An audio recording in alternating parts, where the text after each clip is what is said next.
Hello student, welcome in standard 6 subject general science chapter number 14 light and the formation of shadows. Children, last period we have also discussed luminous object and materials, artificial source of light, the propagation of light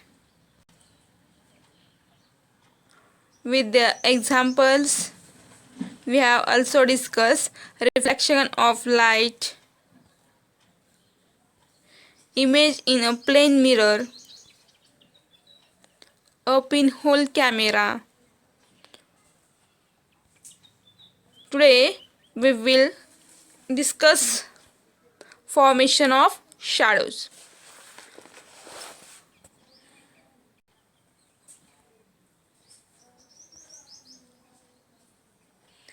छाया निर्मिती त्याला मराठीमध्ये म्हटलं जातं. Let's try this. करून पाहूयात. Take an electric torch. या ठिकाणी तुम्हाला एक इलेक्ट्रिक टॉर्च किंवा आपण बॅटरी म्हणतो ती घ्यायची आहे. Flash its light on a wall. ते टॉर्च घेतल्यानंतर काय करायचं, फ्लॅश चालू करायचं आहे. Flash its light on wall. Wall म्हणजे भिंत. भिंतीवरती त्याचा उजेड पाडायचा आहे. Now make your friend stand in between the torch and the wall. What happens. आता तुम्ही टॉर्च घेतली भिंतीवरती, त्याचा फ्लॅश पाडला आहे. फ्लॅश पाडल्यानंतर त्याच्या भिंतीच्या आणि टॉर्चच्या मध्यभागी आकृतीमध्ये कसं दाखवले, टॉर्च आणि ही भिंत आहे समजा, ब्लॅक कलर दिसतोय तो.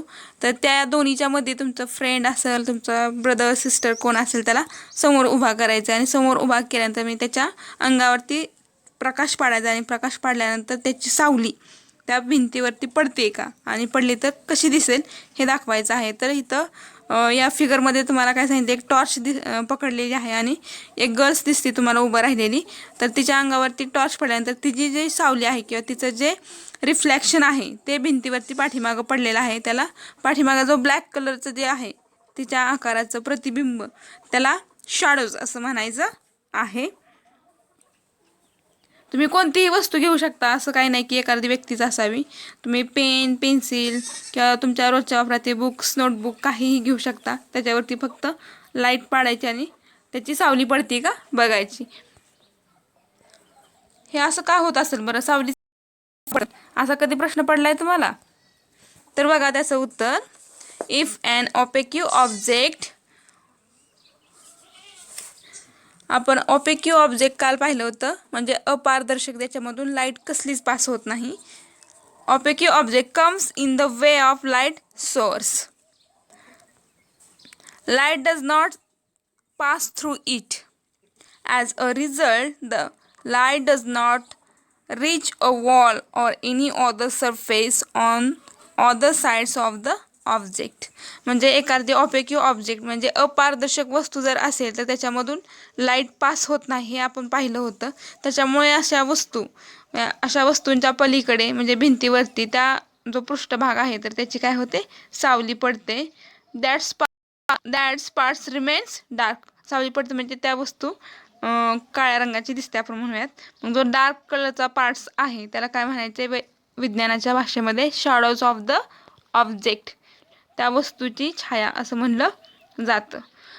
ओके, आलं लक्षात. मग तो डार्क कलर किंवा काळ्याच रंगाची सावली का पडते, तर जे समोर जे आपण व्यक्ती उभा केलेला असेल किंवा एखादी वस्तू केली असेल उभा, तर त्याच्यामधून लाईट पास होत नाही. मग लाईट पास नाही झाली म्हणजेच ऑपेक्यू ऑब्जेक्ट आला. ऑपेक्यू ऑब्जेक्टमध्ये लाईट पास होत नाही म्हणून त्याची सावली आपल्याला दिसते, म्हणजे शॅडोज ऑफ ऑब्जेक्ट त्याला आपण म्हणूयात. आता इथं पुढं काय सांगितलंय बघा, कम्पेअर दिस म्हणजे तुलना करायला सांगितली. Compare the object in your environment with the shadows they form. म्हणजे तुमच्या सभोवतालच्या ज्या वस्तू आहेत आणि त्यापासून निर्माण होणाऱ्या शॅडोज कोणकोणत्या आहेत किंवा कशा आकाराच्या शॅडोज होतात याची कम्पॅरिझन करायला सांगितलेली आहे. पुढचं सांगितलेलं आहे आपल्याला, ट्राय दिस. करून पहा.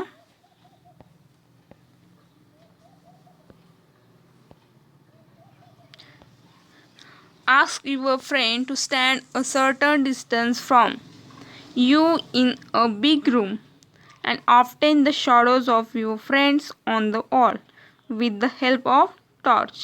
Now carry out the following actions. Observe and make a note of the changes taking place in the shadows.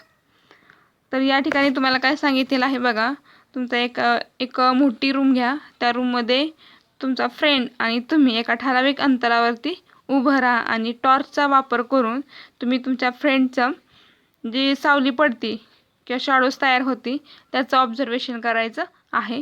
आता स्टेप बाय स्टेप हे ऑब्झर्वेशन करायचं आहे. तर कसं करायचं आहे बघा. फर्स्ट स्टेप्स काय सांगितली, send the friends closer to the all. तर तुमचा जो फ्रेंड आहे त्याला भिंतीच्या जवळ पाठवायचं आहे. नंतर भिंतीच्या जवळ गेल्यानंतर सेकंड काय सांगितले, ask the friends to come towards you. आता भिंतीच्या जवळ तुमचा मित्र उभा राहिला आहे, तर आता त्याला तुमच्या आणि तुम्ही भिंतीपासून पहिली आकृती दिसते ना तसं, तर त्या मित्राला काय करायचं, आता भिंतीपासून थोडं थोडं पुढं यायला सांगायचं आहे. मग जसं तो पुढं येईल आता तसं नंतर पुढं बघा, next your move further away from him and towards him again. आता तुम्ही त्याच्यापासून काय करायचे, दूर जाऊन परत जवळ या. येते लक्षात. म्हणजे मित्र भिंतीजवळच उभा राहिला आहे, भिंतीच्या थोडंसं पुढं आलेलं आहे आकृतीमध्ये. आता तुम्ही काय करायचं आहे, तुम्ही जी टॉर्च घेतली ती टॉर्च घेऊन मागं जायचे आणि नंतर पुढं यायचे. मग जेव्हा तुम्ही मागं किंवा पुढं जाचाल तर तेव्हा त्याच्या शॅडोजमध्ये म्हणजे शॅडोज मोठी होती का लहान होती हे चेक करायचं आहे. तर पहिल्या आकृतीमध्ये बघा तुम्हाला दिसतंय, तुम्ही तुमच्या मित्रापासून लांब उभा राहिला तर तुम्हाला ती शॅडोज म्हणजे आहे त्याच उंचीच्या आकाराची दिसेल. सेकंड पिक्चरमध्ये इथे तुम्हाला दिसते बघा, जी शॅडोज आहे तुमचा मित्र तुमच्याजवळ आला आहे आणि तुम्ही टॉर्च तशीच पकडली तर त्याची शॅडोज जी आहे ती खूप मोठी तुम्हाला दिसेल. नंतर फोर्थ काय सांगितलं आहे बघा, hold the torch high and then low. आता जी बॅटरी आहे ती उंच धरा आणि मग काय करायचं आहे, खाली थर्ड आकृतीमध्ये जे दाखवलेले आहे ते go towards the left and then to the right of the friend. आता मित्राच्या उजव्या आणि डाव्या बाजूला सुद्धा ही टॉर्च पकडायची आहे आणि त्यानुसार त्याची उंची कमी जास्त कशी आहे ते तुम्हाला दिसत आहे किंवा कशी दिसेल. हा प्रयोग तुम्ही घरी सुद्धा करून बघू शकता. The shadows of an object is formed only when light does not pass through the object.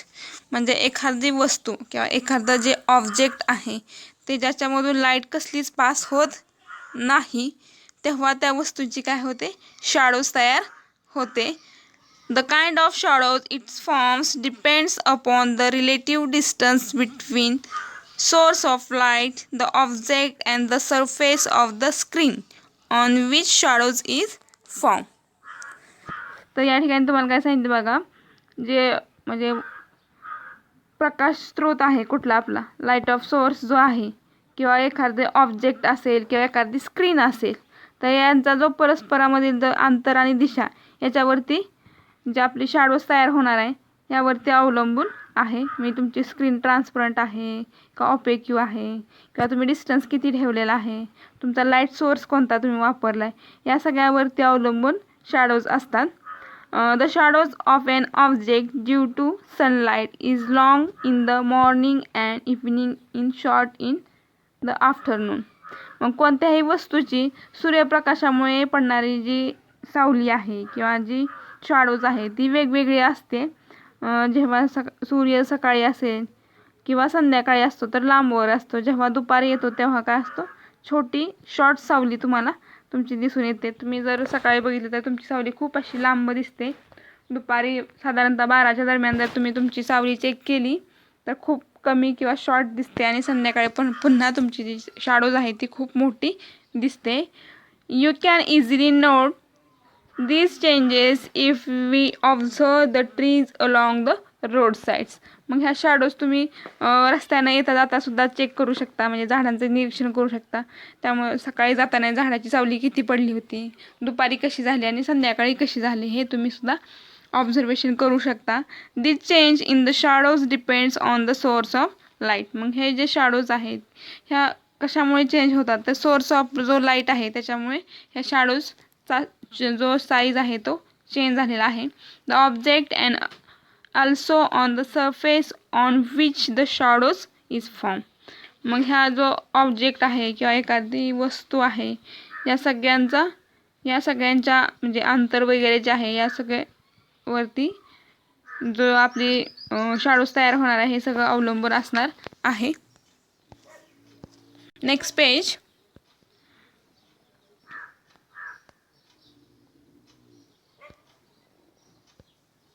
Next पेजवरती डू यू नो जे आहे ते तुम्हाला यावर्षी सेल्फ स्टडीसाठी आहे, तर याचा तुम्ही घरी अभ्यास करू शकता.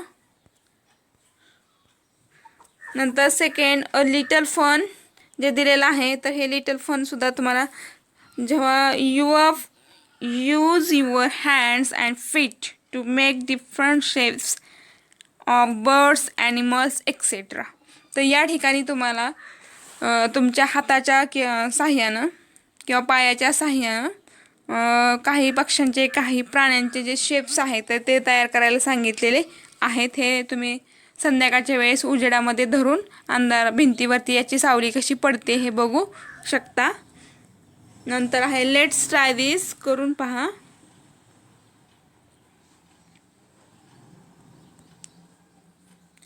ॲपरेटस याला आपण मराठीमध्ये साहित्य म्हणतो. अ ग्लास, एक ग्लास घ्यायचा आहे. वॉटर, पाणी. Large white sheets of paper, एक मोठा पांढऱ्या रंगाचा कागद घ्यायचा आहे.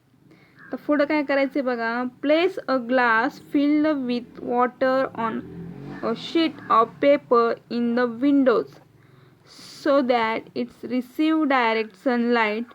What is seen on the paper. तुम्ही काचेचा ग्लास या ठिकाणी घेऊ शकता. काय काचेचा ग्लास पूर्ण पाण्यानं भरलेला घ्यायचा.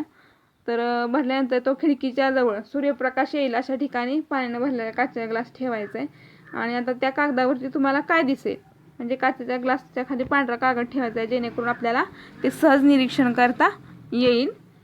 Can we do the same in dark room with the help of prism and a torch.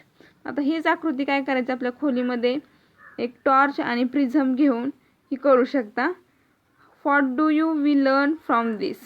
म्हणजे हीच कृती तुम्ही उन्हामध्ये सुद्धा करा आणि सावलीमध्ये सुद्धा करा. मग सावलीमध्ये केल्यानंतर तुम्हाला काय जाणवेल म्हणजे रिफ्लेक्शन झालेलं ही सावली पडताना दिसेल सनलाईटमध्ये. डार्क रूममध्ये गेला तर तुम्ही काचेचा जो सावली आहे किंवा शॅडोज आहे ती तुम्हाला दिसणार नाही. आता इथं सेकंड ॲक्टिव्हिटी काय सांगितली बघा. ॲपरेटस साहित्य. सोप वॉटर साबणाचं पाणी. A small loop of wire, आता एक लहान तार घ्यायची.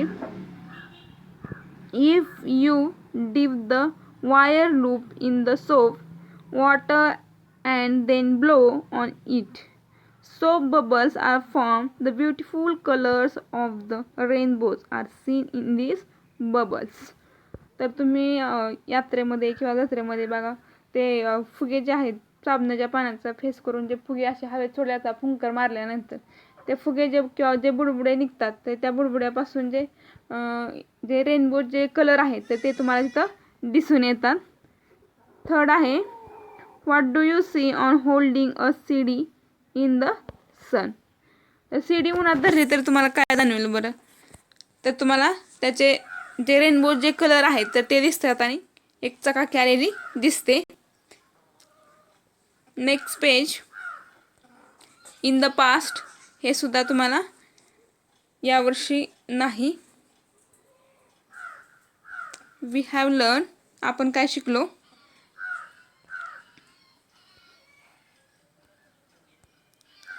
अ substance that emit light is a source of light. म्हणजेच बघा प्रकाशाचं उत्सर्जन करणारा पदार्थ म्हणजेच प्रकाशाचं उगमस्थान किंवा प्रकाशाचा सोर्स आहे असं म्हटलं जातं. Second, the natural source of light are the sun, stars and fireflies. The lantern, the flame of a candle and electric bulb etc. are artificial source of light. Third, light is propagated in straight line.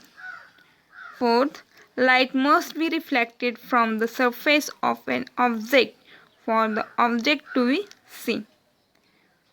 Next, if an opaque object obstruct the path of light it cast a shadows. म्हणजे कोणताही प्रकाशाच्या मार्गामध्ये एखादा अपारदर्शक वस्तू जर आली तर त्या वस्तूची सावली म्हणजे shadows. White sunlight contains 7 colours. सूर्याचा पांढरा जो प्रकाश असतो त्या पांढऱ्या प्रकाशामध्ये रेनबोचे 7 रंग तयार होतात. सायन्स वॉच हे सुद्धा यावर्षी तुम्हाला सिलेबसमध्ये नाही. अशा प्रकारे हा आपला चॅप्टर कंप्लीट झालेला आहे. याचा एक्झरसाइज जो आहे तो कंप्लीट करा. थँक्यू.